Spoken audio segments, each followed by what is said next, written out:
Welcome to Data Science 1, Probability, Independent Events.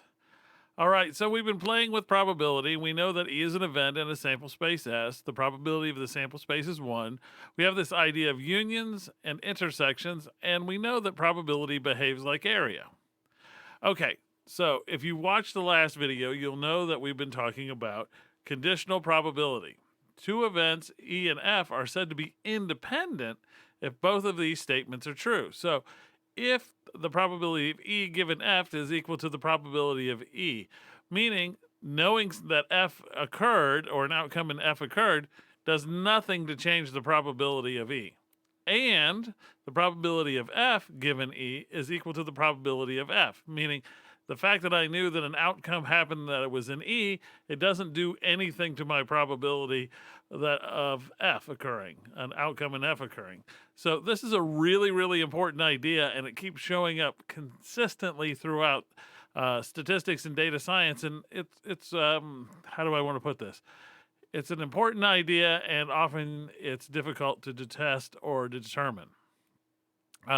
This means that knowing that an outcome in either event has occurred does not change the probability of either of the events. All right, so here is an example. So Noof loves football and practices every day with her friends. She records how often she scores and when she takes a penalty shot, and finds out that on any penalty shot, she scores 43% of the time. And she looks at how many of the times she scores on two consecutive penalty shots and finds that this is 17.2% of the time she scores. Are the two consecutive penalty shots independent? Meaning that if she makes one and then she makes the other. So are they independent or are they dependent? Well, you can just apply the definition here. We know the probability of score 1 is equal to the probability of score on the second shot, because on any one of them it's 0.43. However, if she scores on the first one and the second one, we know the probability is 0.172. Well, if we apply the rule that we have, which is probability of scoring on 1 given that scoring on 2 is the probability of score on 1, score on 2 divided by the probability of score on 2, which is 0.172 divided by 0.43, which is equal to 0.4. So notice that the probability of score 1 given score 2 is equal to 0.4, not equal to 0.43, which is equal to the probability of the score on the first one. Hence, the consecutive penalty shots are not independent, okay? And that's key here. They're not independent, and this is a way we can show things are not independent.